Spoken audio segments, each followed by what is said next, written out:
Boa tarde, iniciamos então a parte final das nossas sessões do mês de agosto, na tarde de quinta-feira, dia 13 de agosto.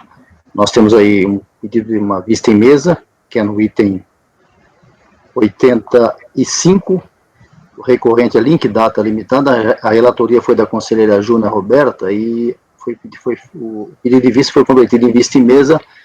O conselheiro Marco Rogério que se manifestou. Se quiser começar os debates, pode começar, Marco.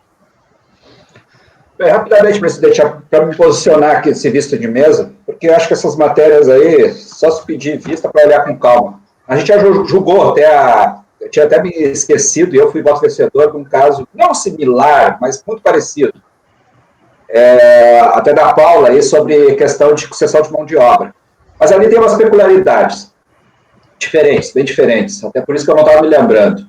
Esse caso da Júnia, que ela relatou, envolve uma atividade basicamente, depois tem outras peculiaridades, de aquelas contratações de empresa de mão de obra, limpeza e vigilância, né? Limpeza, serviços gerais, até serviço feito através de licitação para órgão público, no caso até a própria Receita. Então, onde originou a primeira representação para análise. É uma matéria de reconhecer bem controversa. Eu andei olhando algumas decisões e a gente tem que tomar muito cautela, a Júlia trouxe, e ela sabe disso, alguns aspectos, mas muito envolve questões de responsabilidade, contribuição previdenciária, etc., e a caracterização. No Simples Nacional, envolve algumas peculiaridades. O fato é que no Simples Nacional, e também acho que valia para o Simples Federal, se a empresa que faça cessão de mão de obra não é permitido, vedada a atividade.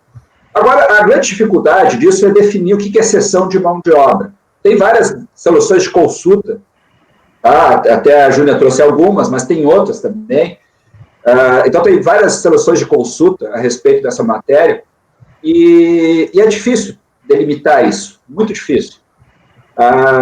No caso, eu até achei uma decisão agora recente, no julgamento de julho, da turma agora do Ricardo, que é o presidente, né? A antiga turma do Lesano, que depois virou do Nilson, e agora é do Ricardo. Ali da turma 1202, se não me engano, 1201. 1201. E aí eles tiveram um caso quase idêntico, com menos peculiaridades até que esse caso aqui. Ali era exatamente isso. Eu estou com um acordo aqui, se alguém quiser olhar, é 1201-003-898. Tá? O julgamento agora bem recente, 15 de julho. O relator foi o Tomazelli, foi vencido, tá? Na turma, onde eles analisam essa atividade de mão de obra. Essa aqui, acho que... Não, essa aqui até... Desculpe, é outra decisão. Agora eu tenho que achar aqui. Mas essa deixa eu ver se não tem problema, mas temos tempo, vai tranquilo. É uma outra decisão aqui. Eu peguei rapidamente, peguei errado.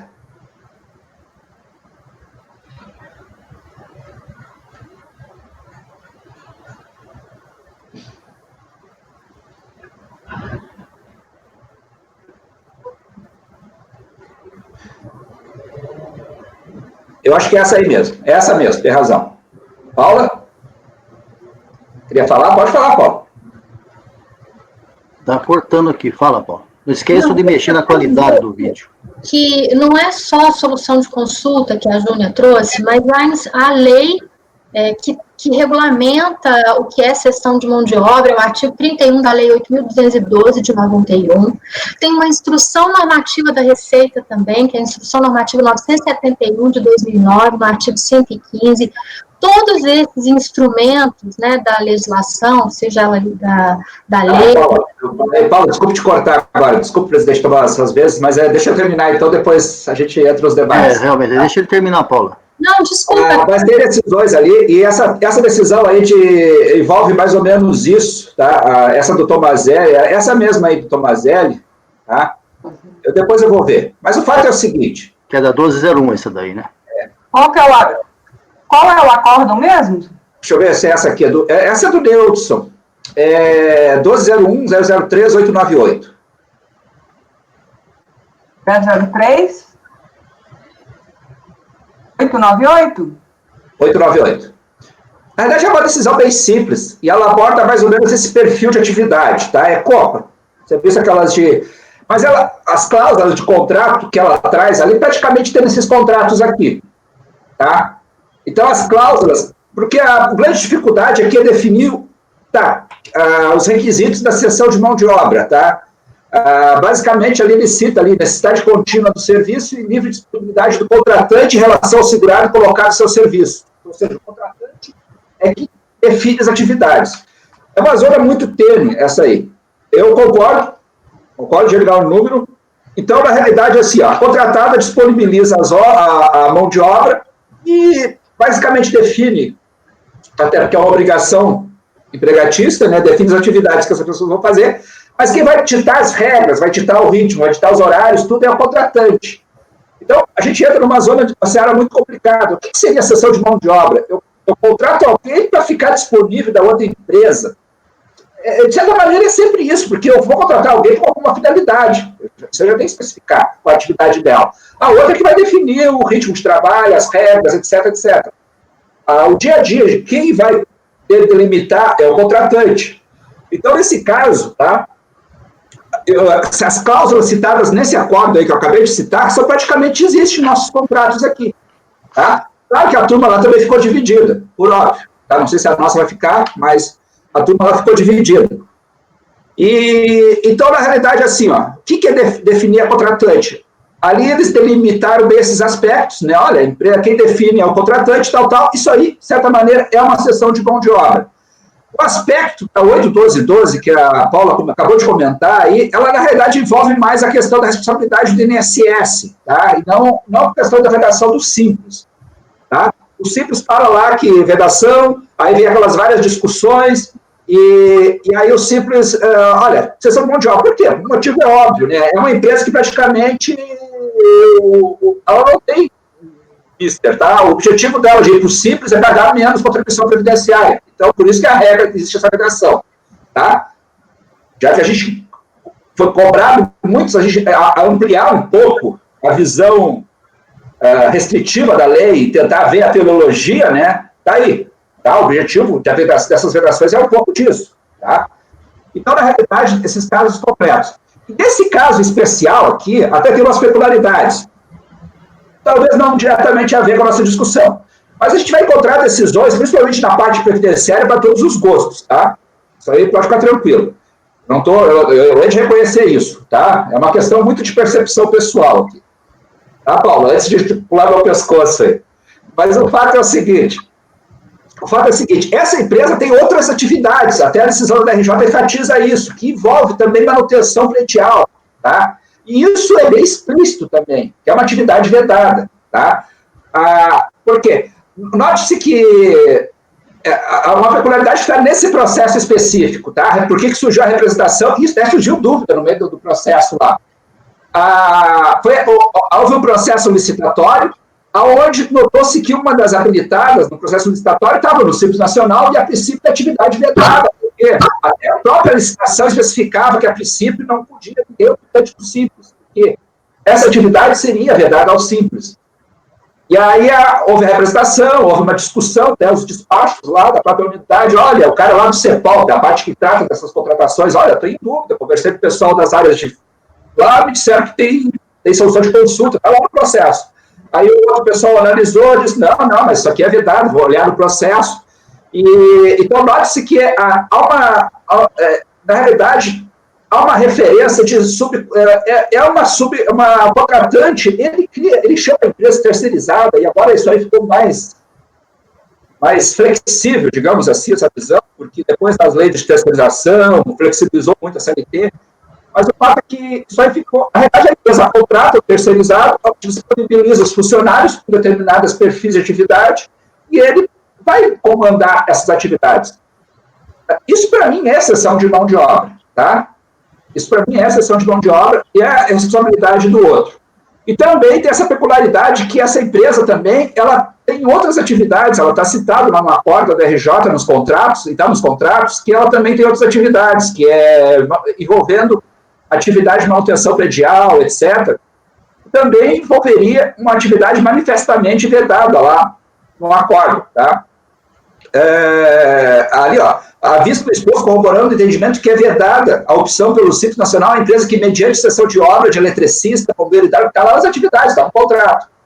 E ajudante presta serviços de operação, supervisão, assessoramento técnico, manutenção preventiva e corretiva das instalações físicas de um edifício. Tá? Isso está na decisão da DRJ. E está lá no contrato. Tá? Então, na realidade, a discussão aqui não é só cessão de mão de obra. Tá? E eu já me posicionei naquele outro caso lá da Paula também, eu acho que é diferente, mas aqui eu continuo mantendo minha posição, presidente e demais colegas conselheiros, tendo as divergências, tá? Eu ainda acredito, tenho a plena tranquilidade de achar que isso aí é uma cessão de mão de obra e é uma atividade vedada de opção ao Simples Nacional, tá? Todo respeito à Júnia, eu entendo a posição dela, mas é uma questão de percepção. Deixa eu fazer só uma colocação. Você falou, não entendo cessão de mão de obra e tudo. Na minha experiência, como é que as empresas, e por que as empresas contratam empresas de cessão de mão de obra? Muitas vezes, por exemplo, empresa multinacional, elas têm produtividade per capita. Então, quando você tem muitos empregados na folha de pagamento, você tem uma produtividade, você diminui a produtividade. E, obviamente, você também não precisa de supervisão de atividades que não são atividades finas. Então, atividade de limpeza, atividade de segurança, ela acaba sendo terceirizada, né? E aí, sim, a cessão de mão de obra, porque você coloca as empresas ali com um coordenador e essas empresas vão trabalhar sob a supervisão da empresa contratante. Né? Então, e é por isso que existia uma série de normas de solução de consulta, instrução normativa, muito mais relacionada à questão da contribuição previdenciária, porque o que acontecia? Aquele empregado, às vezes, ele era demitido, e de quem, de fato, seria cobrado? O empregado ou aquele profissional, ele poderia ajuizar uma ação trabalhista contra a empresa onde ele estava sendo... que foi para a qual ele foi contratado ou aonde ele exercia o trabalho dele. Então, essa discussão, ela é muito pertinente, ou era muito pertinente, em relação às contribuições previdenciárias, por causa desse problema. Mas, obviamente, que a partir do momento que você tem uma vedação na lei do Simples para aquelas empresas que exercem atividade de cessão de mão de obra, você vai buscar nessa outra legislação que definiu o que é cessão de mão de obra, para você poder definir se aquela empresa pode ou não fazer a opção pelo regime do Simples. Então, eu não vejo nenhum problema em aplicar a lei 8.212 de 91, a instrução normativa 971 de 2009 e até a própria solução de consulta que a Júnia trouxe, porque todas essas normas, elas tiveram como objetivo definir o que é cessão de mão de obra, ou atividade de cessão de mão de obra. Né?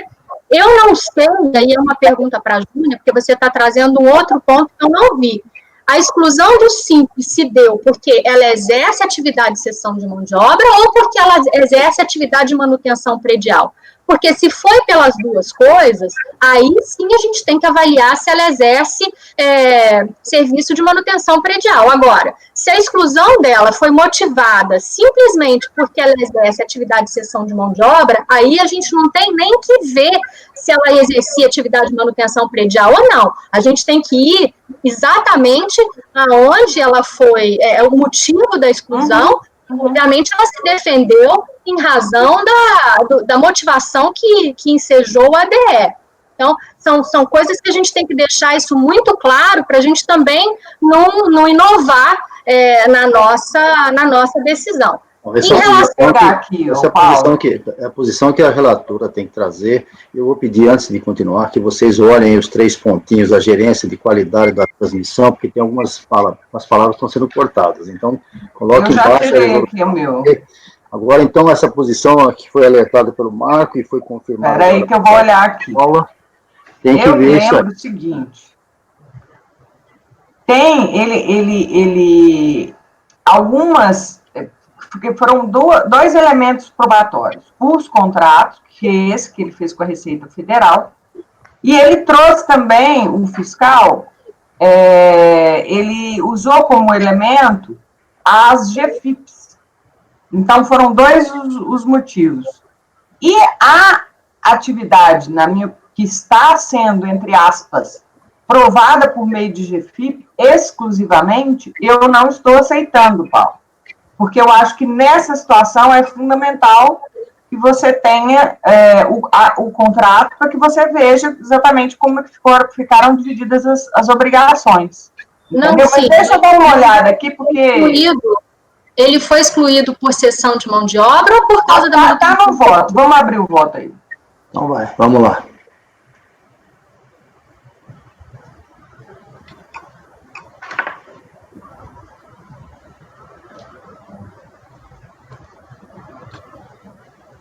Motivo do indeferimento foi a existência da atividade, isso aqui, o próprio relatório da decisão recorrida, de cessão ou locação de mão de obra. Pois é.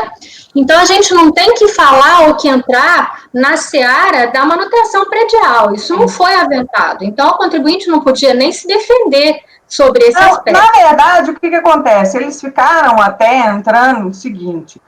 o próprio contribuinte, não lembro se foi o contribuinte, aqui, ó, tanto que a emenda da decisão da DRJ, ela fala manutenção predial, cessão de mão de obra. Por quê? Porque ela parte do pressuposto que é cessão de mão de obra, e aí ela vai entender se a manutenção, que ela classifica aí como manutenção predial, se ela estaria dentro da exceção do simples ou não. Olha só aí no despacho decisório, a representação, inclusive, fala isso, olha lá.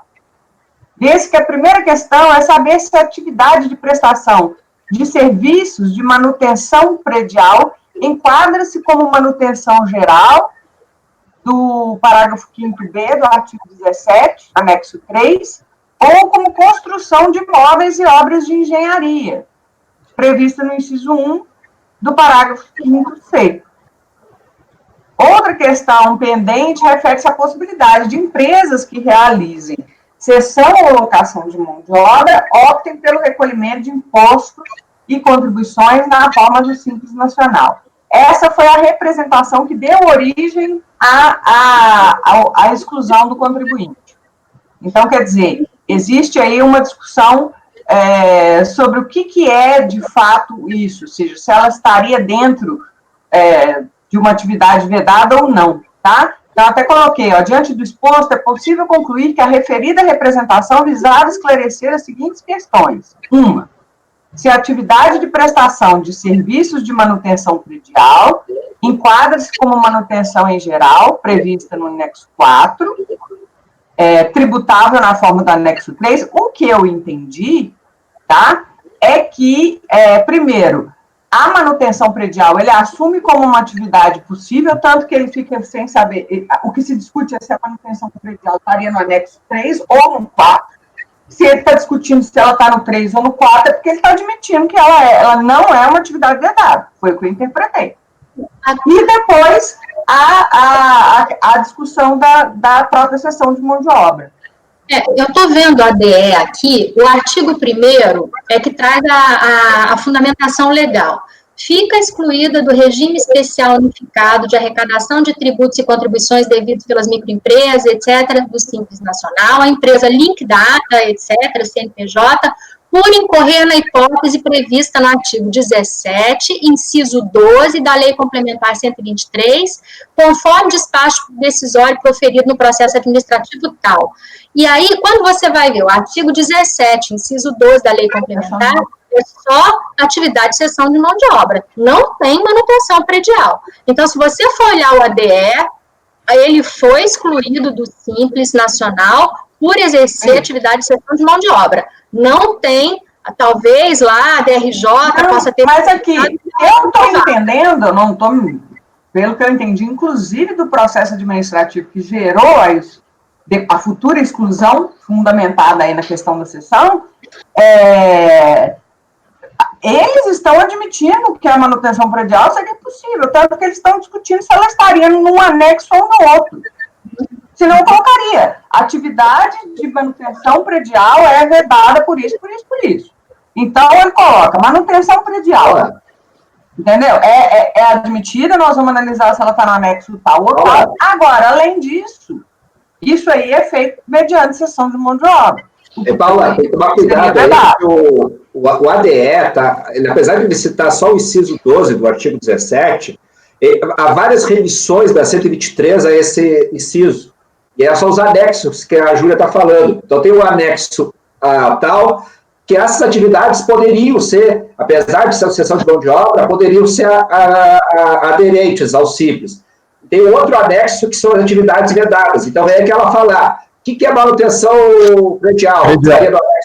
Tal. Então, tu tem que ler, antes do ADE, lá tem um despacho decisório que explica bem isso. Tá? Então, antes do ADE, tem o despacho decisório que faz análise dessas duas tabelas aí, que ela vincula ao inciso 12. Então, o entendimento do despacho decisório é que ele faz cessão de mão de obra, principalmente porque ele faz também manutenção predial, que não é atividade, que está, segundo a interpretação do despacho decisório, está nas atividades vedadas pelo anexo que veda, que vincula a esse inciso. Você me fez parte. Não é a leitura que eu faço, Marco. A leitura que eu faço é que o ADE, ele é muito claro. Se houvesse aí outra atividade, ou outro motivo para exclusão... tem algumas atividades de cessão de mão de obra, entre aspas, que poderiam. Gente, um de cada vez, senão não tem... Não dá para ler o ADE sozinho, tem que ler o despacho decisório junto. Tem um despacho decisório aí que está, inclusive, no outro processo, está repetido nesse aí, né? Está no processo 11.0 qualquer coisa, que eu até acessei aqui, e lá ele detalha bem o que tem que ser feito. Porém, de fato, como diz a Paula, no ato declaratório só está citado esse inciso. Bom, acho que a dúvida, para mim, permanece. Eu já vou antecipar até o que eu vou fazer. Eu vou pedir vista nesse processo. Agora, se alguém quiser pedir antes, fique à vontade. Eu já me posicionei, presidente. Respeitosamente, vou divergir para negar provimento. Conselheiro Pagano. Eu vou com a relatora. Evandro. Você está no microfone, Evandro. Eu vou acompanhar a divergência. Carmen. Com a relatora. Com a relatora? Deixa eu ver. Paula. Paula? Você sumiu. Travou. Você travou.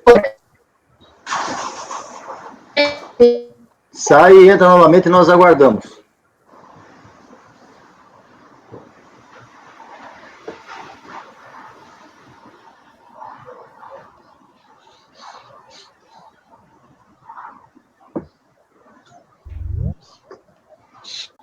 Vamos ver. Consegue me ver agora? Reduz aí a qualidade do seu vídeo. Você está com problema desde a hora que você começou a falar, acho que é isso. Com a relatora. Com a relatora. Eu vou pedir vista nesse processo, tá? Desculpa, Luciano. Presidente, eu vou com a relatora. Então, eu vou pedir vista.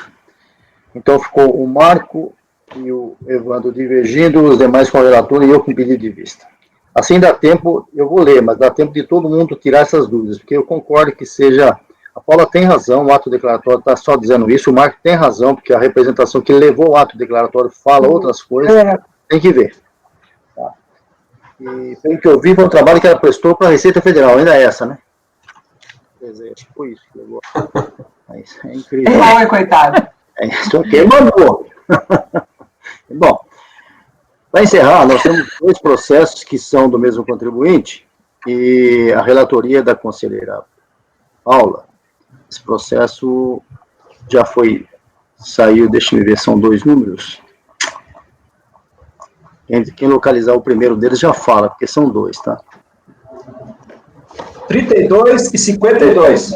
32 e 52. Bom, um é de imposto de renda, outro é de contribuição social. Esse processo, ele já saiu, ele foi julgado em junho, trouxemos o julgamento em junho, foi aberto vista para o conselheiro Marco Rogério.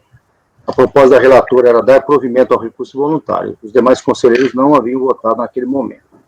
Em julho, esse processo voltou e, continuando no julgamento, continuou a relatora com a proposta de dar provimento ao recurso voluntário. O conselheiro Marco Rogério, Evandro e o Wilson, que estavam participando na época, divergiram da relatora, e o conselheiro Leonardo Luiz Pagano Gonçalves Júnior, a Roberta e o Luciano acompanharam a relatora. Então, esse processo veio e eu pedi vista, como já tinha tido uma vista anterior, foi convertido em vista coletiva, que eu vou me manifestar. Então, eu gostaria que a relatora fizesse um resumo disso aí, que já falamos muito desse processo, que eu vou colocar o meu voto, minhas ponderações. Sim, bom, esse processo, ele trata da aplicação de multa isolada pela falta de recolhimento em um processo de contribuição social, no outro processo de RPJ, que incidiu sobre uma base de cálculo estimada em função do balanço ou balancete de suspensão, redução relativa dos meses de dezembro de 2004 a 2006.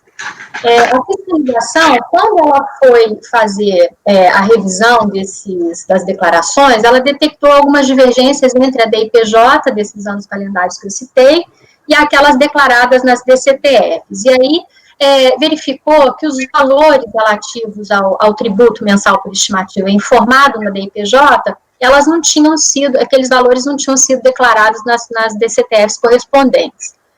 E aí a fiscalização, embora ela também não tenha encontrado o comprovante de recolhimento das estimativas, ela verificou que aquele valor que faltava foi recolhido como ajuste anual. Então, os valores foram recolhidos, mas mesmo assim, a fiscalização lavrou a multa isolada pela falta de recolhimento das estimativas no percentual de 50% dos valores dos pagamentos mensais não realizados. Isso é importante. Bom, o que a contribuinte ela disse? Ela está alegando que, primeiro, como houve recolhimento do ajuste anual, que aquele valor da antecipação ele não seria devido. Mas, quando eu fiz a análise, né, e do voto, a minha linha de raciocínio foi que, na época, quando a multa foi lavrada, né, do recolhimento, o percentual a ser aplicado pela falta de recolhimento das estimativas era de 75% sobre o valor da diferença não recolhida. E como a diferença foi recolhida, esse valor que ficou a menor seria zero. Então, se a base de cálculo é zero, ainda que incida 75% sobre uma base de cálculo zero, porque não houve diferença, já que o valor total foi recolhido ao final, não haveria multa a se pagar. Mas, se faz a aplicação da norma posterior, né, que aponta uma alíquota de 50% sobre o valor não recolhido, aí sim você teria uma multa maior. Bom, a retroatividade benigna, a lei só poderia retroagir para beneficiar o contribuinte no caso de penalidade, no caso de sanção. E, nesse caso, a lei posterior, né, que diminuiu a alíquota de 75% para 50%, mas também altera aí a base de cálculo. E aí, como a base de cálculo é maior 50% sobre uma base de cálculo qualquer que ela seja, é maior do que zero. Então, nesse caso, eu dei provimento ao recurso voluntário para que a lei vigente à época fosse aplicada, porque a lei posterior ela não era mais benigna, como alega a decisão da adesão recorrida. É isso. Tá sem som. Muito bem, eu já disponibilizei um voto, tá? Junto com o voto da Júnia, da Paula, eu coloquei no final, para não abrir outro documento. É só procurar aí na minha pasta, tá lá, Nelson. Eu não tô conseguindo ter acesso à pasta T, mas Tem também esse pode. Não está abrindo aí? Não. Não está conseguindo se logar na pasta T. Eu ainda estou mexendo aqui. Espera um pouco aí, vamos com calma. Vamos com calma. Eu estou logado na pasta T. Você conseguiu acessar o voto aí, Evandro? Vou tentar agora. Eu também estou com dificuldade aqui agora. Agora vamos ver se... Ixi, agora o meu está rodando aí. Eu acho que não tá... A pasta T está travada. Eu Não, acho tá. que é o problema que eu falei Não, do tá outro. indo, É o tá seguinte, indo. desconecta do VPN e reconecta. Não, gente, calma aí, acho que a parceria tá travada, não. Eu entrei, é que eu desconectei do VPN, reconectei, e aí saiu, entrou. A minha abriu, eu já consigo ver aqui. A minha também. Também está aqui já. Eu Okay. vou mandar na lista de WhatsApp aqui, tá, ô Júnior? Presidente, dá 10 segundos, só para eu te copiar. Tá, Aí eu mando pelo WhatsApp aí. Já está na pasta T minha, o nome é Melson Tumeleiro, o mesmo nome. Na sua? Na minha pasta. Acharam? Achamos, achei. Achamos. Ok? Então vamos, próximo, a Júnia conseguiu? Não, peraí que eu estou olhando aqui. Agora eu não estou conseguindo, nem o VPN está entrando. Tá, tu tá com o WhatsApp web aí, ô Júnior? Uhum, não, mas pode me mandar. Bota pelo WhatsApp, tá? Tá. Se tu puder, carrega o WhatsApp web, que eu vou disponibilizar para toda a turma no WhatsApp web. Se alguém tiver problema, pega por lá. É o Word. Eu sei. É o Word. Eu falei que está dando problema esse Word, vocês não acreditaram. Mas não tem nada a ver com o fato de ser Word. O problema é de rede mesmo. Não sei. Aqui tudo é assim mesmo. Vamos lá. Pronto? Conseguiu, Júnior? Agora vai entrar. Tá lento, mas pode ir. Mas eu mandei pelo WhatsApp web. Ok. Web. Tá? Se alguém quiser, pega lá no seu WhatsApp.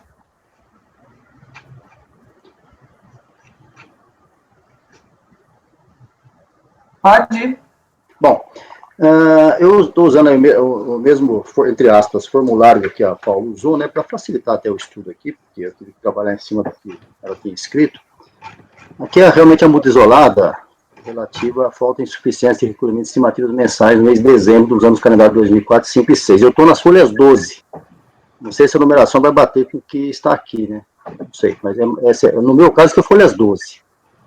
Aí eu trago o resumo do TVF, trazendo os 3 anos, os efeitos de imposto de renda, também tem contribuição social, a situação é a mesma situação, só muda os valores, tá? Vendo um caso, a gente vê todos. Os valores são esses, no caso do imposto de renda, a contribuição social é semelhante, e aí eu vou no meu voto dizer o seguinte, no meu voto, na minha manifestação por enquanto, né, que eu quis escrever para ficar mais fácil. Consta nos autos que a contribuinte teria feito o recolhimento ou a compensação dos montantes devidos em dezembro dos referidos períodos como se fossem apurados com ajuste anual. Aliás, tem gente com o microfone aberto aí. Contra esse entendimento se posicionou o fisco, perpetrando os lançamentos de multa isolada, posto que o procedimento ocorreu após o término dos mencionados períodos, mais precisamente 2009, e nós estamos falando de nos calendários de 4 a 6, né? O que impediria o lançamento das estimativas. Depois do período não pode mais lançar, cabe o lançamento da multa. A DJ chancelou esse entendimento da fiscalização. De outro giro, a recorrente contesta tal conclusão, pontuando ter efetuado o recolhimento dos valores devidos, sendo incabíveis os lançamentos da multa isolada. A linha adotada pela defesa foi integralmente assumida pela ilustre relatora, conforme o voto que eu trago. Depois eu até tiro isso aqui, só para mim saber. Eu usei para me trabalhar em cima. E já vou para as folhas 15 agora. Depois de transcrever o voto da Paula. Dá para ver, né, discordo frontalmente dessa posição. Sabido e consabido, as pessoas jurídicas que, por opção ou imposição, adotem o regime do lucro real, que é o mais completo, por ter a escrituração contábil como suporte e a ciência contábil como preceito normativo, devem apurar o imposto de renda e contribuição social devidos de forma trimestral. Essa é a regra geral, sendo-lhes alternativamente permitido que assumam o chamado lucro real anual, oportunizando que o recolhimento do tributo devido se faça somente em março do ano seguinte, desde que promovam recolhimentos mensais titulados de estimativas, ou seja, antecipações que possibilitam a manutenção do fluxo financeiro do Tesouro Nacional. Essa sistemática de antecipar recolhimentos, que já vem desde os chamados duodécimos, nas décadas de 70 e 80, passando pelo carnê-leão nas pessoas físicas, ou retenções de fonte, muitas vezes ocorridas já em janeiro de um ano para um ajuste somente no ano seguinte, essa prática é recorrente em nosso ordenamento jurídico e sobre ela desnecessárias maiores digressões. Então, acerca da sistemática do lucro real anual e os recolhimentos obrigatórios de estimativas mensais, cabem as seguintes ponderações no pensar deste conselheiro. Legislativamente. Na esfera legislativa, o legislador cuidou do tema mediante a edição de diversos atos legais que foram devidamente consolidados no Rio 99, vigente à época dos fatos, com todos os destaques que eu trago aqui foram acrescidos por mim. O tema é tratado nos seguintes artículos. Da opção legal, pagamento por estimativa, vou ter que ler porque é relevante. Artigo 222, a pessoa jurídica sujeita à tributação com base no lucro real poderá optar pelo pagamento do imposto adicional em cada mês determinado sobre a base de cálculo estimada. A opção será no primeiro pagamento, tudo bem. Segundo item, da base de cálculo. Artigo 223, a base de cálculo do imposto em cada mês será determinada mediante a aplicação do percentual de 8% sobre a receita bruta oferida mensalmente, observadas as disposições. Aí eu faço uma observação, para outras atividades foram fixados percentuais diversos, mas sempre sobre a receita bruta. Item 3, da alíquota do imposto e do adicional. Artigo 228. O imposto a ser pago mensalmente, na forma dessa seção, será determinado mediante a aplicação sobre a base de cálculo da alíquota de 15%. Parágrafo único, a parcela da base de cálculo apurada mensalmente, que exceder a R$20.000, terá adicional. Item 4, deduções do imposto mensal. Para efeito de pagamento, a pessoa jurídica poderá deduzir do imposto apurado no mês, aí eu digo logo que ele pode deduzir. Pois bem, sem nenhuma chance de dúvidas, o texto legal é claro. O pagamento será mensal, artigo 222, apurado sobre base de cálculo estimada na proporção de 8% ou outra conforme a atividade, sobre a receita bruta oferida mensalmente, artigo 223, devendo o imposto ser recolhido todo mês, artigo 228, permitidas as deduções previstas em lei, artigo 229. Nessa linha compulsória, auferindo a pessoa jurídica a receita bruta em quaisquer dos meses do ano calendário respectivo, diga-se, de janeiro a dezembro, sem exceção nenhum deles, pois a norma não excepcionou período algum, deverá obrigatoriamente calcular, pela aplicação da alíquota do lucro fixado no artigo 223, o montante da estimativa mensal que, mensalmente, deverá levar aos cofres públicos, seja em janeiro, fevereiro, outubro ou dezembro. Não há exceção, só podendo se furtar a subsunção legal caso não tenha auferido receita bruta. Em outras palavras, ao assumir o regime do lucro real anual e adotar como base de cálculo a receita bruta e acréscimos, a pessoa jurídica arca com o ônus de apurar e ter que recolher valores estimados mensais, ainda que não tenha lucro, os que sua opção a isso levou. Foi certamente pensando nisso que o legislador criou a alternativa fixada no artigo 230 do Regulamento de Imposto de Renda, que trata da suspensão, redução e dispensa do imposto mensal. Diz lá o artigo 230. A pessoa jurídica poderá suspender ou reduzir o pagamento do imposto devido em cada mês, desde que demonstre, através de balanços ou remanescentes mensais, que o valor acumulado já pago excede o valor do imposto, inclusive adicional. Com esse dispositivo, permitiu-se às pessoas jurídicas justamente a possibilidade de só recolher o que fosse efetivamente devido, ao invés de um valor presumido, apurado sobre a receita bruta, e que muitas vezes levava a recolhimentos mesmo com prejuízo. Todavia, como já dito antes, esta apuração de lucro tributável deve ser feita mês a mês e de forma acumulada, ou seja, se o contribuinte pretender, por exemplo, optar por este método de apuração, balancete de redução ou suspensão, em maio do ano X, por exemplo, deverá levantar suas demonstrações contábeis acumuladamente de janeiro a maio e não somente no mês de maio. Se posteriormente resolver adotar o mesmo procedimento em outubro do mesmo ano X1, obrigatoriamente o balancete englobará o período de janeiro a outubro, ou seja, não poderá apurar só o mês de outubro e nem apurar de maio a outubro, mas sim de janeiro até o mês em referência. A mesma linha de entendimento se aplica quando a alternativa assumida for a utilização de balancetes de redução ou suspensão, ao invés da receita bruta, quando o mês em análise for dezembro, isto é, o referido balancete deverá comportar um movimento geral de janeiro a dezembro, apontando-se aí se existiria estimativa a recolher, e não imposto de renda, como que era recorrente, como se fosse ajuste anual, figura que surge mais à frente em um segundo momento. Em outro dizer, em maio, setembro, novembro, dezembro, o que se apura é a estimativa devida, e não o imposto de renda a pagar após os ajustes determinados pela legislação e surgido depois do fechamento das demonstrações financeiras.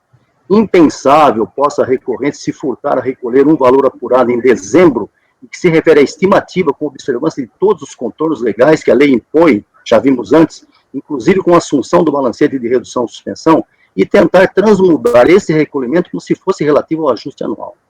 Para refutar esse singelo e simplório entendimento, basta imaginar a situação em que a pessoa jurídica venha a utilizar como base de cálculo a receita bruta. Pergunta-se, Tendo oferido receita em dezembro e, com isso, exteriorizada a estimativa a recolher, poderia a pessoa jurídica deixar de recolher tal montante em janeiro do ano seguinte, só o fazendo como ajuste anual em março? A resposta parece óbvia. Então, que dispositivo alteraria esse entendimento? Qual o motivo que levaria, sem previsão legal, o contribuinte a ser obrigado, em um caso, a recolher a estimativa de dezembro apurada sobre a receita bruta e não recolher quando adotado o balancete de suspensão ou redução, se for saldo a pagar a estimativa, porque os regulamentos feitos de janeiro a novembro foram insuficientes? Ora, o ano é feito de 12 meses, inexistindo a exceção pretendida pela recorrente de que dezembro teria tratamento especial e não haveria obrigatoriedade de recolhimentos estimados no rever do mês, que, ao contrário, seriam pagos como se fosse o ajuste anual. Ademais, como dito, se a opção fosse pela receita bruta e acréscimo, certamente a recorrente nem estaria questionando a obrigatoriedade de ter que recolher a estimativa de dezembro. Pois bem, o que muda se a opção for balancete ou suspensão ou redução? Nada, posto que o valor apurado só será diferente, mas a norma substantiva permanece incólume e a exigência deve ser cumprida. Em suma, valores de estimativas mensais e valores pertinentes a ajustes anuais têm diferentes bases jurídicas, diferentes formas de cálculo e vencimentos diferentes das obrigações. Veja-se o artigo 858 do Rio, que eu trago aí. O imposto devido apurado na forma do artigo 222, que é o de estimativa, deverá ser pago até o último dia do mês subsequente. O saldo do imposto apurado em 31 de dezembro será pago em cota única no mês de março. E aí eu trago também o parágrafo 3º. O prazo a que se refere ao parágrafo 1º, inciso 1, não se aplica ao imposto relativo ao mês de dezembro, que deverá ser pago até o último dia do mês de janeiro do ano subsequente. Então, trago eu, induvidosamente, as situações são distintas. O imposto devido e apurado na forma 222, que é a estimativa mensal, será pago até o último dia do mês subsequente àquele a que se referir. O imposto devido e apurado em 31 de dezembro será pago em cota única até o último dia do mês de março do ano subsequente, se for positivo, observado o disposto no parágrafo 2º. Parágrafo 2º. 3. O prazo a que se refere o parágrafo 1º, inciso 1, que eu acabei de ler, não se aplica ao imposto do mês de dezembro. São coisas diferentes. Aquilo que foi apurado em 31 de dezembro nas demonstrações financeiras e aquilo que foi apurado em dezembro na estimativa. Nesse caso, deve ser pago até o último dia útil do mês de janeiro do ano subsequente. Com isso, se tem o seguinte cenário. No primeiro caso, a estimativa mensal, qualquer mês, inclusive dezembro, será paga até o último dia útil do mês subsequente. O ajuste anual, apuração nas demonstrações financeiras, com observância das normas contábeis e com as adições, exclusões e ajustes, será recolhido até o último dia útil de março do ano seguinte. Este prazo, último dia útil de março, não se aplica ao imposto relativo ao mês de dezembro, que deverá ser pago até o último dia útil de janeiro do ano subsequente, por ser relativo à estimativa apurada. Ratificando esse cenário legislativo, a IN 93/97, tida por muitos como verdadeiro mínimo regulamento do imposto de renda, em face de sua profundidade na regulamentação dos dispositivos legais a que se reportou, e ela continua em vigência até hoje, definiu com fundamento no parágrafo 4º do artigo 230 do RIR, está escrito aí, o Poder Executivo poderá baixar instruções para aplicação do disposto nesse artigo. A IN trouxe a seguinte informação: o imposto devido na forma do artigo 3º e 10, que é pagamento por estimativa, deverá ser pago até o último dia útil do mês subsequente àquele que se referir. Parágrafo único. O prazo que se refere a esse artigo aplica-se, inclusive, ao imposto relativo ao mês de dezembro, que deverá ser pago até o último dia útil do mês de janeiro. Não está falando do ano, está falando do mês de dezembro, que deverá ser pago até o último dia útil do mês de janeiro do ano subsequente. Então, a clareza é solar. Uma situação é o pagamento por estimativa do mês de dezembro apurada a estimativa, sobre a receita bruta e acréscimos, ou com base no balanço ou balancete de suspensão, que é o caso dos autos.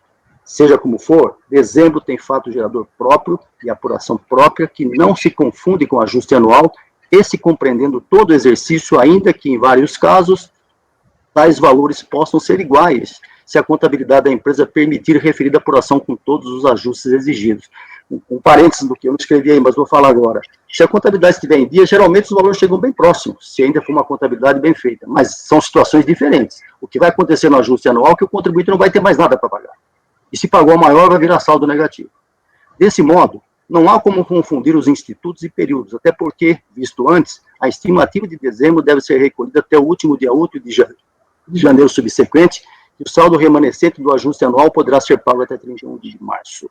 Aí eu repito essa situação de se pagar sobre a receita bruta e acréscimo, não vou falar porque eu já falei isso, Então, aqui não é o caso dos autos, como se vê exemplificativamente no ano calendário 2004, relativo ao imposto de renda, que os demais períodos de tributo têm a mesma conformação. Aí eu vou fazer a demonstração do que aconteceu com o contribuinte e o que ele apurou, o que ele recolheu, que deveria ser estimativa, e ele transmudou para ajuste anual, passando para 3 meses depois desse recolhimento, para dizer depois que não tinha valor nenhum a pagar, porque já estava pago. Uma estimativa que ele não pagou. Então, está aí. A contribuinte optou durante todo o período por adotar como forma de determinação da base de cálculo do imposto de renda os balanços ou balancetes de suspensão ou redução. E aqui cabe mais uma palavra. O contribuinte pode fazer o que ele quiser em qualquer mês. Pode fazer um mês com balanço de suspensão, o mês seguinte sob base de cálculo, depois com balanço de suspensão. É liberdade do contribuinte, ele escolhe o que for melhor. Nesse caso, melhor para ele. Nesse caso, o contribuinte escolheu que seria sempre melhor balanço ou balancete de suspensão. Nós vamos ver por quê. De janeiro a julho de 2004, ele apurou base de cálculo negativa, prejuízo. Ou seja, se ele tivesse optado por receita bruta e acréscimos, ele pagaria estimativa. Ele percebeu que não compensava, então ele adotou o balanço ou balancete de suspensão. E de janeiro a julho, teve base negativa, teve prejuízo, não pagou nada. De agosto a dezembro, teve resultado positivo. E em dezembro, a posição consolidada foi a seguinte. Então, está aí, extraído do próprio processo, a própria DPJ do contribuinte 2004. De janeiro a dezembro, não é o balanço da empresa, vai ser feito depois nas demonstrações financeiras. Poderá até ser igual, mas aqui não é essa a situação.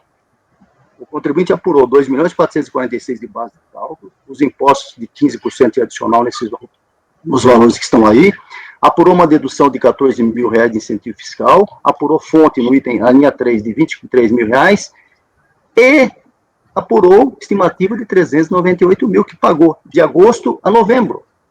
Eu trago embaixo, tabulando os dados, tem-se como estimativas apuradas e recolhidas de agosto a novembro, 398 mil reais. Eu coloco todos os meses aí, chegando ao valor que está aí, 398 mil reais. Ora, no momento que o contribuinte faz o cálculo, o valor da base de cálculo, o imposto apurado, menos as deduções, menos as estimativas que ele pagou até novembro, menos a retenção na fonte, ele deveria pagar R$ 151.436,76 de estimativa, porque é disso que se trata essa ficha 11, não é ajuste. Esse imposto de renda a pagar que aparece nessa linha 13 é a estimativa. Se vocês olharem a ficha 11 da DPJ, trata especificamente de estimativa, não é de ajuste anual que se trata aqui. Aí o contribuinte levou esse valor como se a estimativa tivesse feito e recolhido e jogou lá na hora de fazer a DPJ dizendo que já estava paga, mas ele não pagou essa estimativa. Aí apareceu a diferença no sistema da Receita, a fiscalização foi lá, não tinha o recolhimento, não poderia lançar estimativa, porque aqui é uma estimativa não recolhida, mas como não poderia lançar mais estimativa, lançou a multa. A previsão legal. A fiscalização não fez nada que não está na lei. Muito bem, continuando. A partir daí, chega-se exatamente na forma procedida pela recorrente em sua ficha 11, está escrito ficha 1, mas é ficha 11 da DIPJ, aos valores acima refletidos, e que levam à apuração da estimativa do mês de dezembro no montante de R$ 151.436,76, fruto da subtração do imposto devido com base em balancete de suspensão em dezembro, no valor de R$ 587 mil, é o valor do imposto ali em cima, e das deduções autorizadas em estimativas pagas até novembro. Eu trago o quadro aí embaixo. O imposto de 587, menos 14 de incentivos, menos fonte de 23, menos as estimativas de agosto a novembro, vai sobrar uma estimativa de R$ 151 mil. É claríssimo. Isso aqui é estimativa, não é imposto de ajuste anual. Isso aqui é estimativa de dezembro. As estimativas são devidas, está na lei, nós acabamos de ler, de janeiro a dezembro, não está escrito na lei. De janeiro a novembro, exceto dezembro, não está escrito isso em lugar nenhum. Dezembro tem estimativa, tanto que, se o contribuinte optasse por pagar lá sobre a receita bruta e acréscimo, teria estimativa. Em claro exprimir, esse valor ainda não é o montante devido ao título de ajuste anual do imposto de renda, embora possa ser idêntico, se os ajustes a se realizar depois da elaboração das demonstrações financeiras se mostrarem da mesma linha. Porém, juridicamente, esse montante de 151.436 não é o imposto de renda do ajuste anual, é sim a estimativa de dezembro de 2004, que deve ser recolhida até o último dia de janeiro, não em março do ano seguinte, como quer e fez a recorrente. Com isso, como não é possível ao fisco lançar estimativas não recolhidas após o término do ano calendário, cabível a aplicação da penalidade, no caso, a multa isolada de 50%, como fez o fisco, observando, com a devida ver, no artigo 106 do CTN. O fisco fez já 50%, que já estava em vigência essa situação, e foi favorável ao contribuinte. A redução é evidente, não pode aplicar uma multa de 75%, porque ela já não tem mais vigência. As decisões do CARF e das DRJ são todas nesse sentido. A redução é automática nesse caso. No caso dos demais períodos de tributos, como dito antes, o procedimento realizado pela contribuinte foi no mesmo sentido, apenas com alteração de datas e valores. Assim, data haver, é um entendimento esposado pela ilustre relatora, penso que a ação fiscal está absolutamente correta e deve ser mantida por seus próprios fundamentos. Mais um detalhe, aqui é lei em plena vigência, de acordo com o artigo 26 do PAF, é vedado a conselheiro do CARF afastar a lei de plena vigência. Eu não estou com o PAF aberto, mas até gostaria que o Marco abrisse isso aí, ou o Evandro, ou qualquer um de vocês. Acho que é o artigo 26 que fala, é vedado ao conselheiro do CARF afastar a lei plenamente vigente. E aqui estamos diante de lei plenamente vigente. Essa lei não foi afastada. Dezembro tem estimativa, sim, os dispositivos legais estão todos aí transcritos, e nós já falamos sobre ele. Desse modo, com o devido respeito, o meu ponto de vista é exatamente oposto ao da relatora. Com relação à votação, já havia sido votado, é claro que até a proclamação do resultado é possível que se reveja os votos. Só um minutinho, Paula, por favor. É possível que se reveja os votos, inclusive da própria relatora, mas eu só estou dizendo que, na minha posição, é exatamente o contrário. Pois não, Paulo? Não, em primeiro lugar, assim, ninguém está fazendo a aplicação da lei, não, muito pelo contrário, né? E também aqui no meu voto, como o senhor vai ver, ninguém está falando que o pagamento da estimativa, ela não é devida, não foi essa linha de... Mas não recolheu. Não é devido, mas não recolheu. Não, mas ninguém está dizendo também que não vai se aplicar a multa. A questão aqui é na interpretação da norma e que determina a base de cálculo da multa. Ninguém está dizendo aqui que ele não recolheu, ninguém está dizendo aqui no meu voto que não é devida a multa, é só a base de cálculo da multa. Qual é a base de cálculo? A base de cálculo, você diz que não tem tributo devido, sabe por que não tem tributo devido? Porque ele jogou lá como se a estimativa tivesse pago. Não. Olha, só olhar a DPJ. Ele colocou lá na DPJ do ano, quando fechou, que 500 e poucos mil reais de recolhimento de estimativa. Ele não recolheu isso de estimativa. Ele recolheu 398 mil. Ele não recolheu. Então, tinha uma diferença, sim. Uma diferença de 151 mil reais, que dá 75 mil reais de multa isolada. Ele não recolheu. Ele não colocou. Quando ele diz lá, quando ele vai fazer DPJ do ajuste anual, ele tem que dizer, olha, é tanto de imposto, tal, estimativas recolhidas. O valor é X. Ele colocou 500 e poucos mil, quando ele recolheu 398, ele não recolheu esses 151 mil. Ele recolheu justamente no ajuste anual. Ele não fez o pagamento de estimativa. Exato, então, não tem base de cálculo porque é zero, tem zero porque ele alterou a DPJ. Não é real o que ele escreveu na DPJ. Então, aí não é a falta de aplicação. Então, vamos a aplicação de lei. Só um minutinho, espera só um pouquinho. Foi isso que o sistema da Receita pegou, que o sistema da Receita foi buscar. Você diz que tem X, XY e tem 598 mil reais de estimativa, e não tinha. Tinha 390, aí aparece lá, valor a pagar, zero. Claro, não tem base, porque ele colocou uma estimativa que ele não pagou. Gente, ele não pagou a estimativa. É simples. Então, deixa eu só esclarecer meu voto, que eu acho que não foi bem compreendido. O que eu estou dizendo é que o artigo 44 da Lei 9.430 de 96 estabelece que a falta de recolhimento de estimativas incide uma multa de 50% sobre a diferença do ajuste anual menos o valor recolhido. Então, se no final... Não. Vamos ler lá, o artigo 44 da Lei 9.430. Espera um pouquinho, eu entendi, Paulo, você está correta, mas acontece que ele não recolheu, tem uma diferença, você não está entendendo. Não. Ok, então peraí, vamos separar as duas coisas aqui.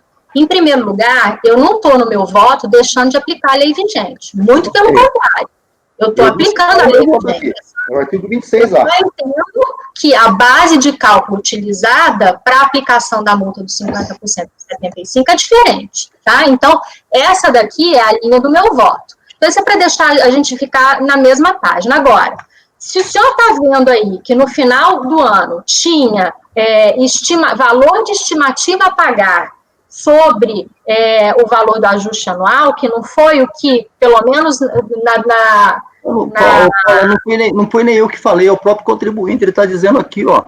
Eu tenho 151 mil para pagar de estimativa, ele não pagou. E quando ele fez o ajuste anual, ele disse que pagou. Aí não tem base de cálculo, você tem razão. Se é zero, não tem nada que pagar de multa aqui. Mas não era zero. A DRJ, no acórdão recorrido, a DRJ reconhece que houve um pagamento, ela não reconhece. Houve como ajuste, mas não como estimativa, Paulo. Isso aqui não é ajuste anual. Eu entendo perfeitamente, doutor Paulo. Só que o que eu estou dizendo aqui é que o que a lei, o artigo 44 da lei 9.430 diz é que incide 50% sobre o valor, sobre a diferença. Qual a diferença? Vamos falar a mesma língua. Qual a diferença? A diferença, claro, se no final do ano ele pagou todo o imposto que ele tinha para pagar, você diminui o valor recolhido. É exatamente aí, Paula. Você é uma conselheira de altíssimo nível que pesquisa bem. Ele disse que pagou, mas ele não pagou. É aí que está a diferença. E quando o sistema vai lá, vai buscar na DPJ, olha, o valor devido a esse, menos estimativas. Pode vir na DPJ, 590 e poucos mil. Ele não pagou 598, ele pagou 300 e pouco, faltaram-se 151 mil. Aí que gerou a multa. Deixa eu só terminar. O imposto, depois ele pagou. Não tem imposto. Mas a multa tem, porque a estimativa de dezembro não foi cumprida. Não foi recolhida. Gente, é muito claro. É uma questão da base de cálculo. E eu vou dizer mais. Existem várias decisões, se vocês forem olhar aí na decisão, existem várias decisões que discutem exatamente como é que... Por falar em decisão, eu coloquei uma agora recentíssima da Câmara Superior, exatamente na mesma linha que eu estou falando. Eu estou dizendo que existem decisões para os dois lados, né? Até eu entendo que a lei posterior, ela veio justamente com o objetivo de sanar essa dificuldade que existia antes. Paula, não tem dificuldade, Paula. Se o contribuinte não tem nada para pagar de estimativa, como esse contribuinte... Veja bem, vamos ser bem esquece até o direito, vamos pensar na matemática, aqui na contabilidade. Se o contribuinte tivesse recolhido os 300, eu vou voltar aqui no meu voto. Quero que vocês acompanhem com calma para a gente tentar chegar no raciocínio. Ele chegou em dezembro, na posição em dezembro, antes do ajuste anual, não estou falando de balanço, embora fossem os mesmos valores depois. Ele disse o seguinte, olha, tá, isso eu tirei da ficha dele, foi ele que preencheu isso. Eu tenho para pagar 587, 550, 45, na folha 21 do meu voto. Eu tenho 14 mil de incentivo fiscal, tiro fora, eu tenho 23 de fonte, tiro fora, e paguei estimativas de agosto a novembro de 398 mil reais. Falta eu pagar 151 mil reais de estimativa. Essa é a fotografia. O contribuinte, se tivesse feito esse pagamento até dia 31 de janeiro do ano seguinte, quando chegasse no ajuste anual, ia dar zero mesmo, como você falou. E aí não teria nada que falar de multa isolada, e aí não ia ter lançamento de multa isolada. Mas o que acontece é que o sistema foi buscar, todo o sistema da Receita, que ele recolheu 398, quando ele teria que ter recolhido 580 e pouco. Deu uma diferença, foi aí que tem a multa. Gente, é claro, é uma coisa, cristalina isso aqui. Estou procurando, inclusive, um voto do Fernando, que ele esclarece essa diferença, né, do cálculo da multa. Estou aqui vendo no VER, até para trazer um outro ponto de vista também. Eu entendo o seu ponto de vista, é o ponto de vista da DRJ, mas não é o meu. E posso dizer,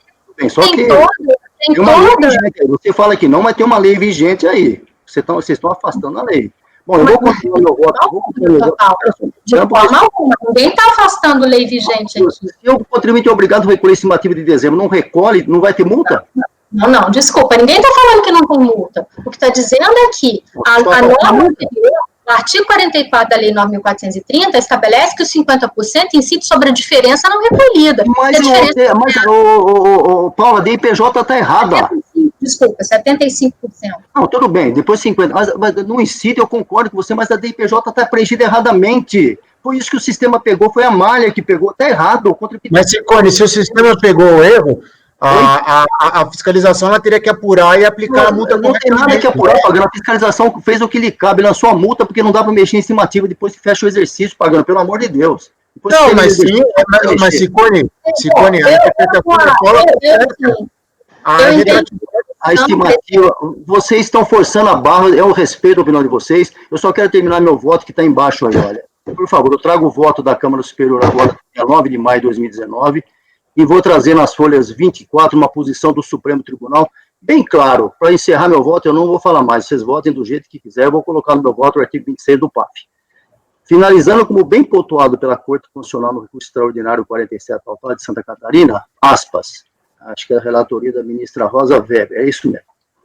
A opção pela sistemática de pagamentos por estimativa, objeto dos artigos 2º e 30 da Lei 9.430, traz um bônus e um ônus. O bônus é uma grande redução de complexidade operacional com a dispensa de apuração trimestral do lucro real. O ônus é o recolhimento mensal dos 2 tributos calculados por estimativa, ainda que a empresa suponha que no acerto final irá apurar valores menores do que os estimados. Cada contribuinte é livre para optar ou não pelo regime, mas de todo inviável escolher apenas parte dele. Nas situações verdadeiramente equivalentes, a isonomia entre contribuintes e fiscos. Se a empresa recolhe valor calculado por estimativa menor, deverá pagar a diferença. Por outro lado, se efetuar o pagamento a maior, o mesmo recolhimento devido por estimativa, o contribuinte terá direito à devolução da diferença com os juros, que é o saldo negativo. Aí, recurso extraordinário dessa forma. Então, em síntese, optando a contribuinte por esse sistema, deve arcar com o ônus de cumprir os mandamentos legais, dentre eles, arcar com a imposição de multas isoladas subestimativas, que ele não recolheu. Ele não recolheu, vedada a transmutação do mês de dezembro em ajuste anual. Me provem que ele recolheu a estimativa de dezembro e eu retiro esse voto. É o meu voto.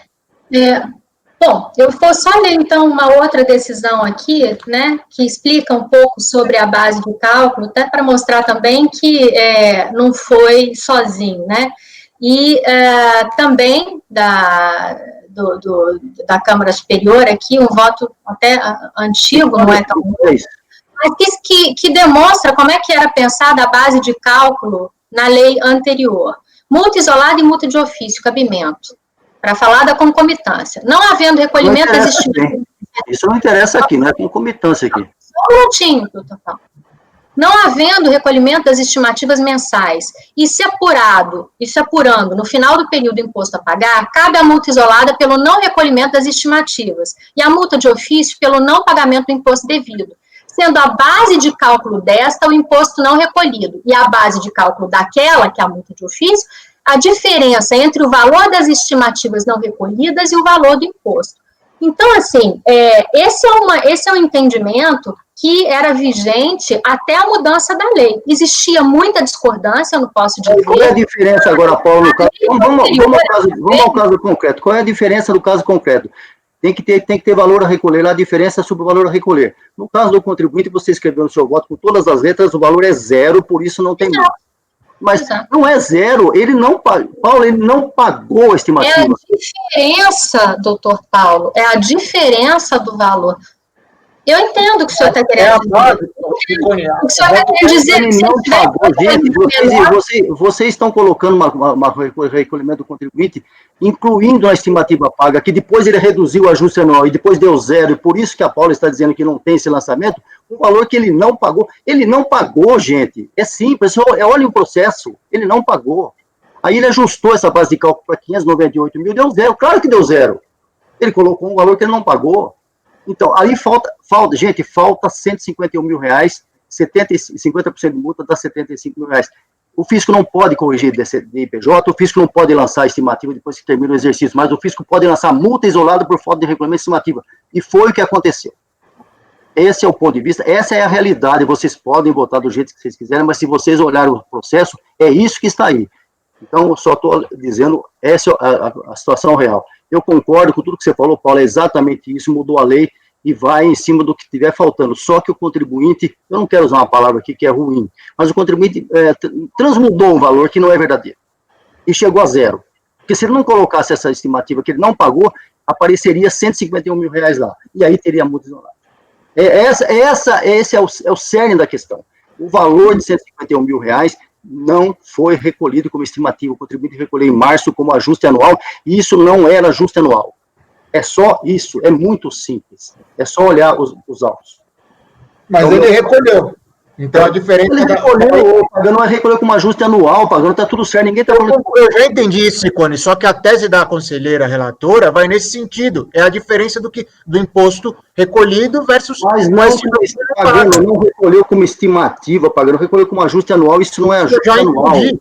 Mas a tese da conselheira é que é viável. A tese dela com a para mim, eu não concordo e está contra os autos. Meu ponto de vista é esse.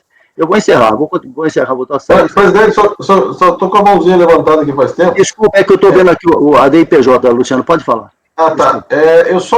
Paula, na verdade, eu não me lembro muito bem. Como que foi o cálculo? Você pode explicar que cálculo que levou você a entender que houve zero? Deixa eu falar, ele está perguntando para mim, deixa eu falar. Não, é para a Paula? Ah, para a Paula? Tá bom. Ele recolheu as estimativas. Quando ele chegou na estimativa de dezembro, ele fez um cálculo, mas não recolheu 150 mil como estimativa, ele recolheu como ajuste anual, 3 meses depois. 3 meses depois, fora do prazo. Como ajuste anual, porque o ajuste anual é depois da estimativa. Mas isso não é ajuste anual, aí que tá. Não, ok, mas ele pagou como ajuste anual, o mesmo valor. Ninguém está discutindo o valor de imposto, ele pagou, só que ele não pagou a estimativa. A DRJ reconhece que ele pagou exatamente o valor da estimativa como ajuste anual. Sim. Aí, a aplicação da fiscalização, porque ele não recolheu a estimativa, a fiscalização aplicou 50% do valor não recolhido, do valor da estimativa não recolhida. Tá? Tá na lei, né? Tá na lei. A lei vigente à época, se você for ler o artigo 44 da Lei 9.430, ela determina que o percentual, para aquela estimativa não recolhida, você aplicaria o percentual de 75% sobre a diferença do valor não recolhido.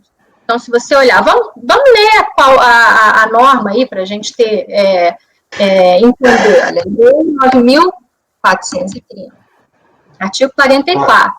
Eu estou no seu voto aqui, estou no seu voto da parte... E aí, 75%? A diferença que falta é zero. É zero porque ele colocou a estimativa que ele não pagou, mas aí que está o grande ponto, ele não pagou a estimativa. Claro que é zero, ele enfiou um valor que ele não pagou, gente. Está nos autos isso. Ele pagou o ajuste anual, gente. Claro que é zero. Mas ele pagou depois, é isso? Ele pagou no ajuste. Ele pagou no ajuste, a diferença ele pagou no ajuste. Deixa eu só entender aqui. 75% nos casos de falta de pagamento ou recolhimento. Pagamento ou recolhimento após. Não é esse aí, não. É no inciso 1 que você alega isso? Não. Inciso 1. É o 44. Artigo 44, inciso 1. Só mas que... não tem diferença. Tá escrito? Não, é porque você está lendo aí já a nova redação, né? Da Lei 11.488. Você tem que ler mais. No seu voto, estou lendo no seu voto. Mas aí está aí, o do meu voto, abre a norma, porque eu coloquei só a alteração, né? Tá. Em sua redação vigente, ó, olha o item 8 aí no meu voto, então.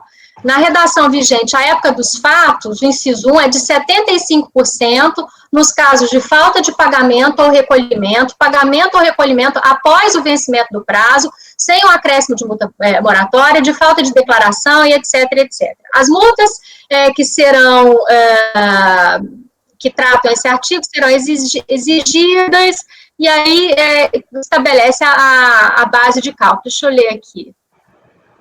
Você tem nos casos de falta de pagamento, e aí vai vir a base de cálculo.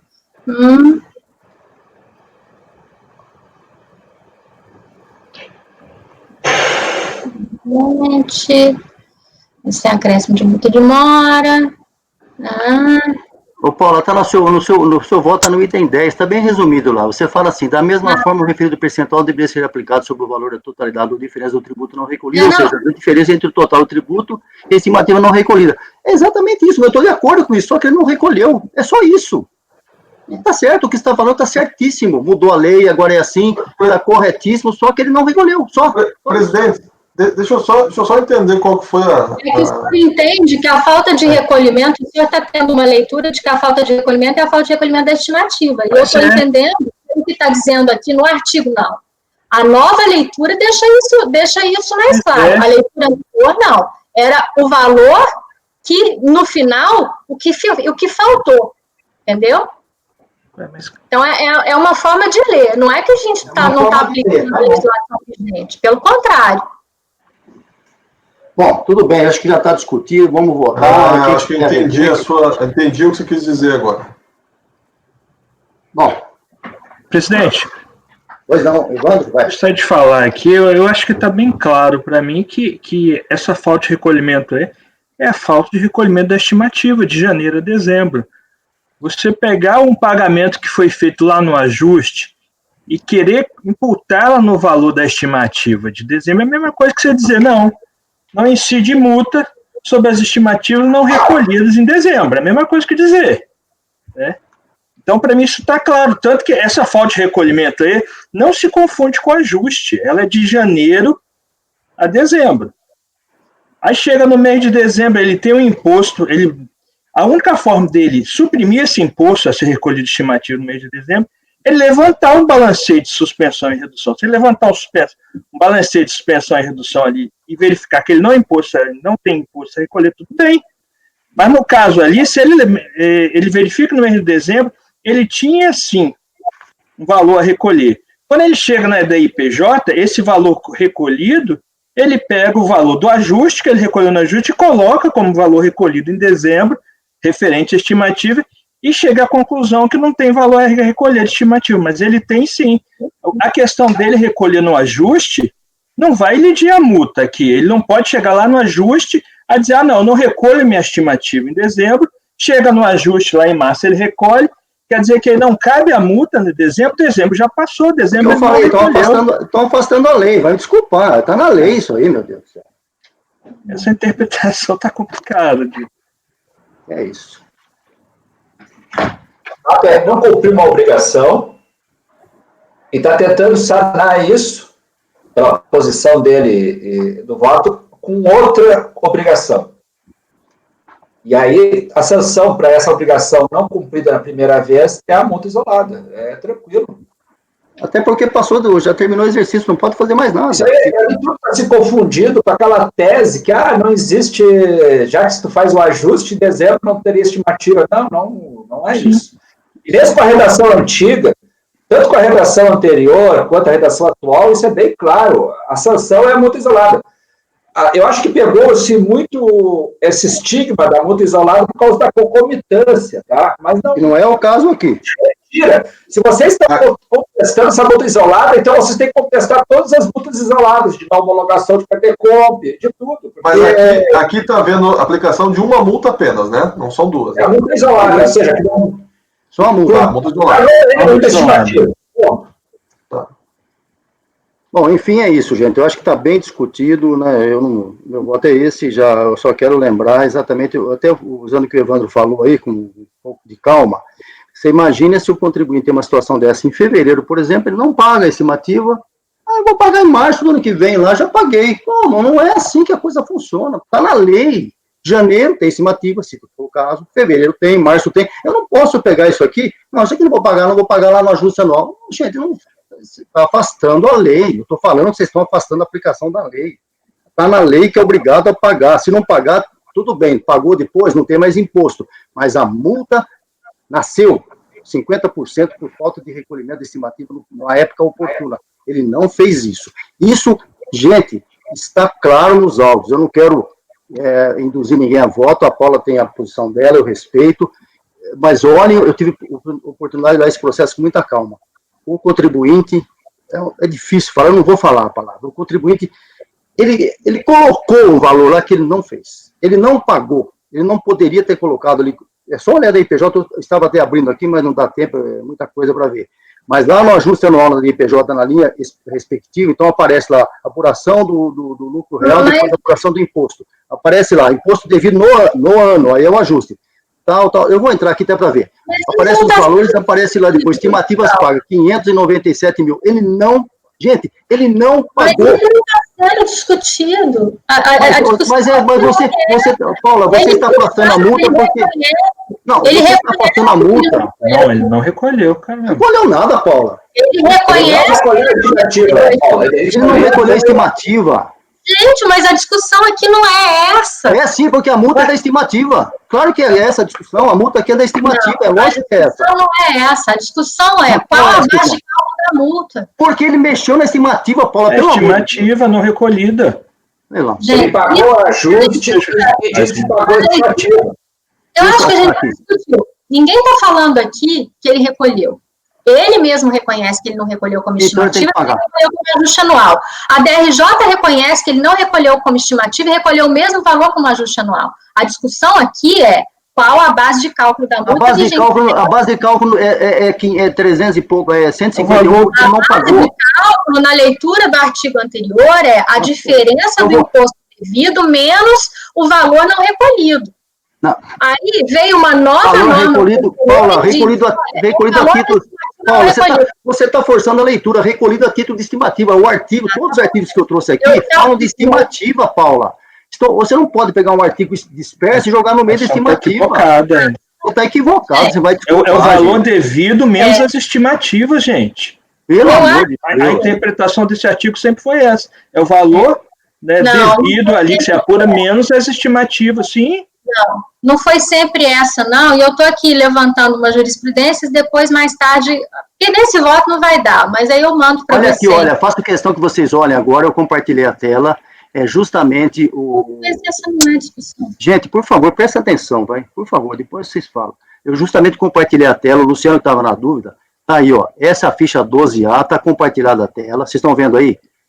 Cálculo do imposto de renda sobre lucro real, PJ em geral, o ano de 2005, calendário 2004, está lá. Quanto eu devo? 300, se vocês olharem meu voto, está exatamente igual. Apurou 366 mil de imposto, mais 220 mil de adicional, teve essas deduções, aí ele coloca na linha 17, aqui que está o âmago da questão.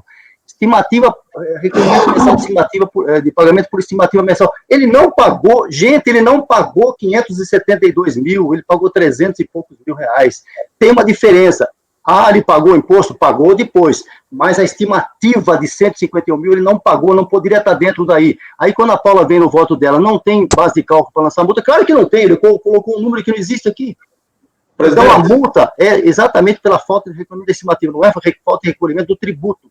Olha a demonstração que ele fez aí, recolhido por estimativa, 572 mil reais. É mentira, ele não recolheu. E aonde que está os 300 e pouco, o senhor tem a DARF? Ele não colocou, porque o 300 e pouco ele já enfiou dentro desse 572, está os 151 mil aí.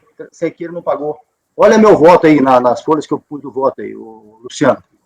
Olha o voto aí, eu fiz um resumo, por favor, no finalzinho do meu voto, que eu copiei da declaração dele, nas folhas 21. A estimativa que ele efetivamente pagou é 398 mil. Se você somar com 151 que está embaixo, vai dar exatamente o que eu compartilhei na tela.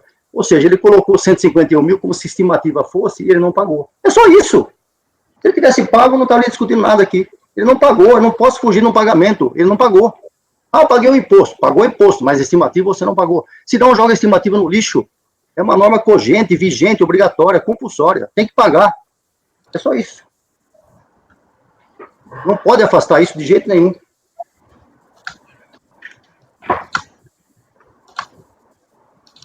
Tá aí a tela compartilhada, só ver. É a DIPJ dele, ele que preencheu, não fui eu.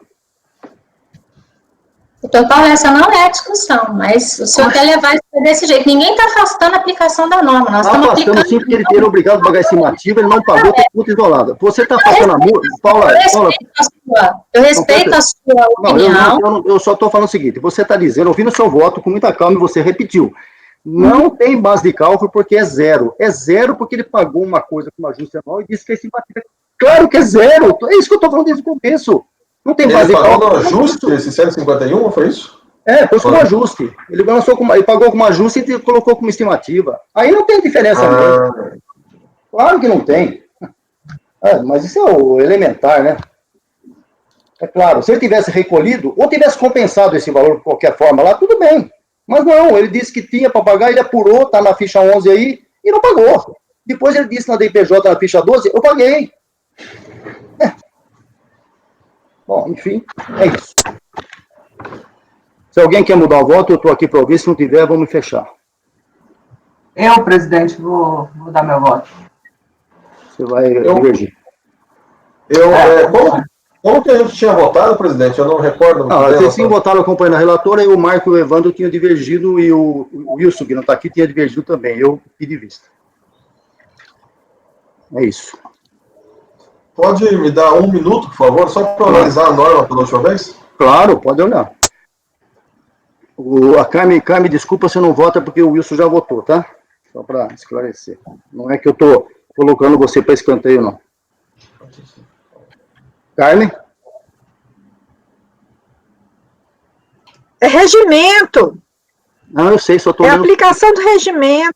Não é que você sumiu aqui, não estava te ouvindo. Tá bom. Não estava te ouvindo. Sim.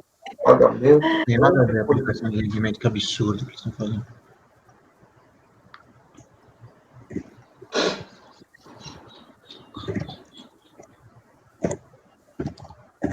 Luciano, eu sinto muito que não dá pedir vista mais, eu tenho que decidir. Eu já segurei esse processo para todo mundo analisar, o máximo que deu. Não, presidente, eu li aqui o 44, inciso 1, e ele realmente fala de recolhimento ou pagamento. O recolhimento das estimativas, né? E aí está falando aqui, ó, pagamento ou recolhimento após o vencimento do prazo. E aí você tem que assumir que o recolhimento para a estimativa é após o vencimento. Então seria aplicável a multa mesmo. Ok. Não, ninguém está dizendo, Luciano, que a multa não é aplicável. Mas... Eu entendi, Paula. Eu entendi, você está certíssima, só que você disse que não tem base de cálculo, que é em função disso aí que nós já discutimos várias vezes. Bom, eu vou pedir a manifestação para encerrar isso aqui, senão a gente não termina, vai. A proposta da relatora é dar provimento ao curso voluntário. Marcos, você mantém a sua divergência? Naturalmente. Para mim, essa é uma questão. Eu com a relatora. Conselheiro Evandro? Acompanha a divergência. Conselheira Júnior? A divergência. Conselheira Carmen? Não, Carmen não, desculpa, já votou, o Wilson já votou. Conselheiro Luciano? Eu vou com a divergência, presidente. E eu também divirjo, então, por maioria de votos, negado o provimento. Vencida a relatora, eu faço o voto vencedor. Ok? Julgamento encerrado. Desculpe, as discussões são apenas acadêmicas. Esse processo era lançamento, né, presidente? Não era compensação. Esse aqui é lançamento pequenininho. Entendi. É lançamento pequenininho, mas tem lançamento sim. Ô, Paulo, agora, só um minutinho. Depois a gente conversa fora da gravação. Nós terminamos, Marco, tem algum processo aí que eu tenha passado em Albis aí? Não, tá tudo ok. Né? Eu tenho uma planilha aqui que eu controlo, ó, número por número. Isso não me convence, nem me comove. Não, só para dizer que eu estou tranquilo na minha posição, que não tem mais processo para julgar. Eu quero agradecer a presença de todos, cara, inicialmente. Presidente, desculpa interromper, aquele pedido de vista, se quiser julgar agora, pode. Eu não posso, pagando... É vista de mesa, a ata não está fechada, se quiser julgar... Não é vista de mesa, não é? Não foi vista de mesa. Não foi mesa. Não, mas foi vista, mas se quiser julgar, a ata não está fechada, pode julgar. Não dá, pagando. Não dá. Está no regimento, não dá. O presidente já declarou o resultado. Já programei o resultado, não tem jeito. Mas isso pode ser alterado até a hora da ata. A ata não fechou. Sim, pagando, mas acontece que está gravado isso. Veja bem, está gravado, o contribuinte vai ver, teve pedido de vista, e é melhor, vamos seguir a regra, né, o regimento. Eu queria agradecer primeiro a Carmen de ter... Presidente, deixa eu manifestar rapidinho aqui enquanto estou pagando. É porque se você peça visto em mesa, o contribuinte vê, olha, o processo não foi julgado ainda. Se você diz que ele foi visto, então ele entende que o processo já saiu de pauta e só vai voltar na próxima sessão. Então, você pegar o processo que saiu de pauta e julgar nessa, ele pode se sentir prejudicado. Mas ele não pediu nem vista, ele não pediu nem sustentação oral, nada, mas tudo bem, não tem problema. Pagano, pela celeridade processual, eu acho que você está corretíssimo. Minha preocupação é que haja algum tipo de informação lá, e você conhece como funciona, então é melhor a gente seguir a regra, sabe, cara, porque... Sabe? Carmen, eu agradeço mais uma vez, estou tentando agradecer, você não está me deixando, não querem que eu te agradeça, mas agradeço a sua presença. Até eu ia perguntar uma coisa para você, no processo que eu pedi vista, antes de encerrar aqui, porque esse processo que o Marco e a Paula aí discutiram bastante, a Júnia foi a relatora, é o processo de mão de obra, de sessão de mão de obra, né? E você votou com a Júnia, com a relatora. Você vota bastante lá na turma extraordinária especial lá. Qual é o seu ponto de vista sobre esse caso aí? Eu acho que eu devia ter ouvido você antes de pedir vista. O presidente está gravando aí, só para avisar. Não tem problema, não tem problema. Não tem problema, isso aqui faz parte da votação. Bom, inicialmente eu quero agradecer a todos, foi de muito proveito para mim, aprendi demais com todos esses votos brilhantes, tá? Agora, a minha experiência sobre locação de mão de obra é que é caso a caso e vai da interpretação que o conselheiro tem do que seja mão de obra. Como foi falado, né? Hoje, a gente tem a COSIT, né? Que eu me basei muito na COSIT. A COSIT tem aceitado o do que seja locação de mão de obra, ou sessão, que hoje não tem mais diferença, sessão de mão de obra, a interpretação autêntica da lei da previdenciária. Então, ela tem adotado isso para poder ter parâmetros, vamos dizer assim, objetivos para a gente julgar. Tá? A locação de mão de obra, quando você abre o processo, ele pode ser locação, prestação de serviço ou empreitada. São essas 3 atividades que podem ser caracterizadas naquele contrato específico. Nesse caso que nós estudamos, empreitada está fora, concorda? Porque empreitada você entrega você entrega um bem, né? Assim, você entrega o que foi contratado. É como se fizesse um pacote, né, de empreitada.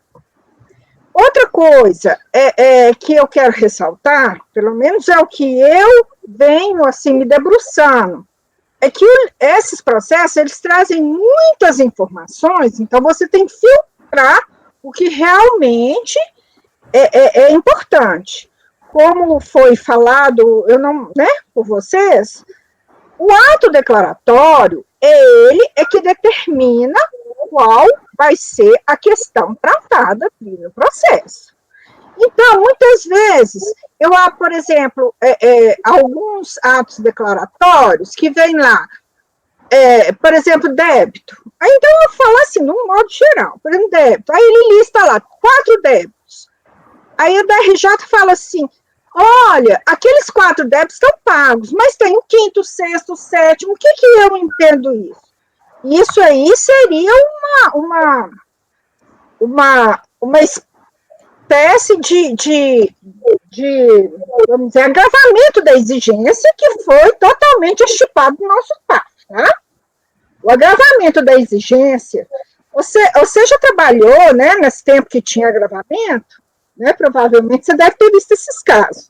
O agravamento da exigência, ele está estipado no nosso ordenamento, eu acho que ele era parágrafo 1º do artigo 15 do CAP.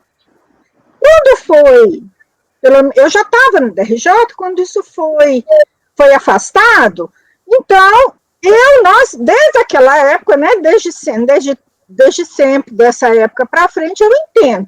Se o ato declaratório é locação de mão de obra, você não pode trazer outros... mas essa locação de mão... Não, mas tem construção, mas tem isso, mas tem aquilo. Não, aí não. Ou então, tem inciso específico, né, para essa coisa.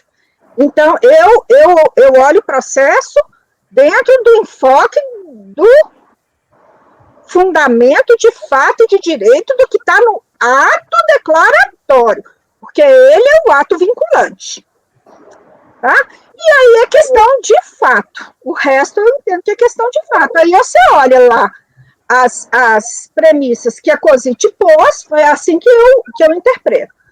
As premissas objetivas que a COSIT traz nesses pareceres, que ela, solução de consulta, etc., ela traz umas premissas bem objetivas, que eu achei muito razoável para você resolver esses processos, porque senão não tem, se ficar uma coisa assim, muito subjetiva, como era no Simples Federal, ficou muito, é difícil. Aí você acha que é tudo locação de mão de obra ou não? Tá? A locação de mão de obra, eu interpreto de uma forma que eu olho. Se a pessoa, assume todo o risco do negócio. O que é assumir o risco do negócio? Além de contratar empregado.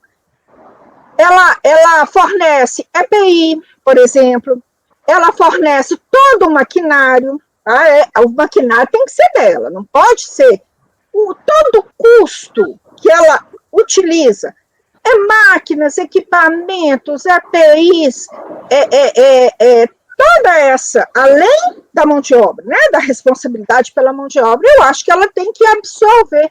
Isso é um aspecto que eu olho.